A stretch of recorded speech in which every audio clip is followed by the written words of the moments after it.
എന്റെ ചോദ്യം നെറികെട്ട ഇസ്രായേൽ ഭരണകൂടത്തെ അനുകൂലിക്കുന്നവരോടാണ്. നമ്മുടെ രാജ്യമായ ഇന്ത്യ ഇസ്രായേലിനെ അനുകൂലിക്കുന്നു എന്ന കാരണം കൊണ്ടാണോ, അല്ലെങ്കിൽ പച്ച മുസ്ലിം വിരുദ്ധതയാണോ, അല്ലെങ്കിൽ ഒക്ടോബർ 7-ന് ഹമാസ് ഇസ്രായേലിൽ കയറി അറ്റാക്ക് നടത്തിയ ആക്രമണത്തിന്റെ വീഡിയോ കണ്ടത് മാത്രം കൊണ്ടാണോ നിങ്ങൾ ഈ വംശഹത്യക്ക് കൂട്ടുനിൽക്കുന്നത്? ഇംഗ്ലണ്ട് എങ്ങനെ ഇംഗ്ലീഷുകാരുടേതാകുന്നോ, ഫ്രാൻസ് എങ്ങനെ ഫ്രഞ്ചുകാരുടേതാകുന്നോ, അതേ അവകാശത്തോടെ തന്നെ പലസ്തീൻ അറബ് ജനതയുടേതാണ് എന്നാണ് ഗാന്ധിജി പോലും പറഞ്ഞത്.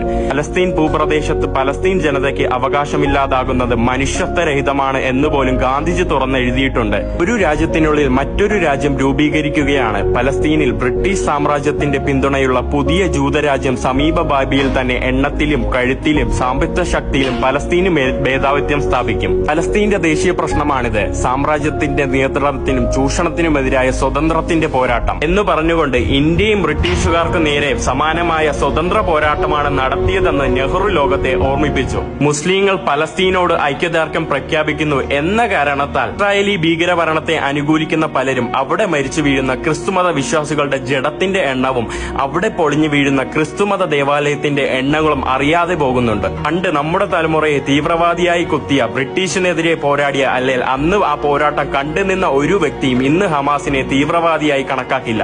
ഒക്ടോബർ 7-ന് ഹമാസ് വിട്ട റോക്കറ്റിൽ നിന്ന് ഉണ്ടായ ആക്രമണം ആണെന്ന് കരുതുന്ന പലരും അവിടെ വർഷങ്ങളായി മരിച്ചു വീഴുന്ന കുഞ്ഞുങ്ങളുടെ കഥകൾ അറിഞ്ഞിട്ടില്ല.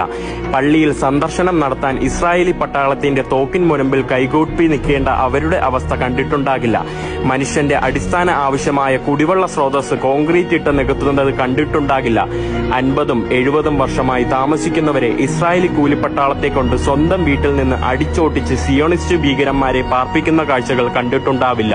അവരുടെ വീടുകൾ ബുൾഡോസർ കയറ്റി ആക്രമിക്കുന്നത് കണ്ടിട്ടുണ്ടാകില്ല. അവരുടെ റോഡ് ഗതാഗതം തടസ്സപ്പെടുത്തുന്നത് കണ്ടിട്ടുണ്ടാകില്ല.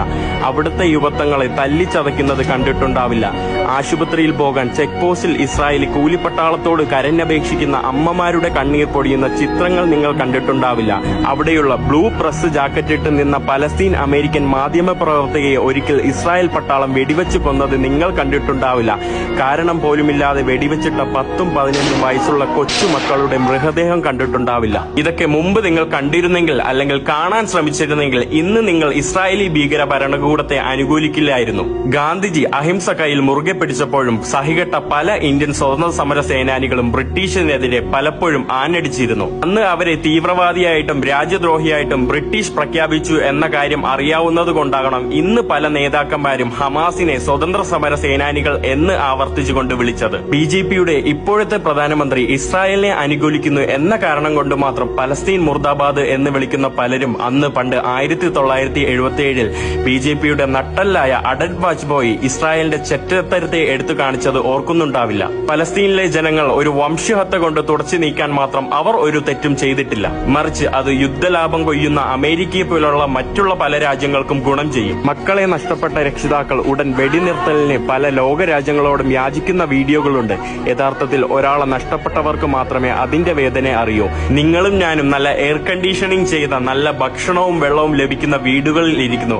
അതേസമയം ആ കസേരയിൽ ഇരുന്നു കൊണ്ട് ആ രാജ്യത്തെ ബോംബെറിയണം എന്ന് നിങ്ങൾ അഭിപ്രായപ്പെടുന്നു. ഇനി ഞാൻ എന്തുകൊണ്ട് പലസ്തീന് വേണ്ടി മാത്രം സംസാരിക്കുന്നു എന്ന് പറയുന്നവരോട്, ഇത് രണ്ടുപേരുടെ പരസ്പര അധിനിവേശത്തിന് വേണ്ടിയുള്ള യുദ്ധമല്ലെന്നും മറിച്ച് പലസ്തീൻ ജനതയുടെ സ്വതന്ത്രത്തിന് വേണ്ടി പലസ്തീൻ ജനത നയിക്കുന്ന പോരാട്ടമാണ് ഇതെന്നുകൂടി ഞാൻ ഓർമ്മിപ്പിക്കുന്നു. 75 വർഷമായി പലസ്തീനികൾ അനുഭവിക്കുന്ന ഭീകരതയ്ക്ക് മറുപടിയായി 7 ഒക്ടോബറിന് ഹമാസ് നടത്തിയത് 75 വർഷങ്ങളുടെ ഉത്തരമാണ് എന്ന് പലരും മനസ്സിലാക്കുന്നില്ല. ഞാൻ ഹമാസിനെ അനുകൂലിക്കുന്നില്ല, മറിച്ച് പലസ്തീൻ ജനതയ്ക്കൊപ്പം നിൽക്കുന്നു എന്ന് പറഞ്ഞ പലരും ഹമാസും പലസ്തീൻ ജനതയും ഒന്നാണ് എന്ന് മനസ്സിലാക്കാതെ പോകുന്ന ഒരു കാര്യമുണ്ട്. ഇസ്രായേൽ കൊടും ക്രൂരതയിൽ തന്റെ കുഞ്ഞുങ്ങളെയും തന്റെ മാതാപിതാക്കളെയും തന്റെ വീടും നാടും നഷ്ടപ്പെട്ട പകയിൽ നിന്ന് ഉണ്ടായ പല പലസ്തീനുകളുമാണ് ഈ ഹമാസ് എന്ന് പലരും അറിയാതെ പോകുന്നുണ്ട്. അവരെ സഹായിക്കാൻ ഹമാസ് എങ്കിലും ഉണ്ടല്ലോ എന്ന കാരണത്താൽ മറ്റു പല നിസ്സഹാരായ പലസ്തീൻ ജനതകൾ ഹമാസിന് വേണ്ടി പ്രാർത്ഥനകൾ ഉരുവിടുന്നത് നമ്മൾ കണ്ടിട്ടുണ്ടെങ്കിൽ നമ്മൾ പലരും ഹമാസിനെ തീവ്രവാദിയായി കണക്കുകൂട്ടില്ലായിരുന്നു.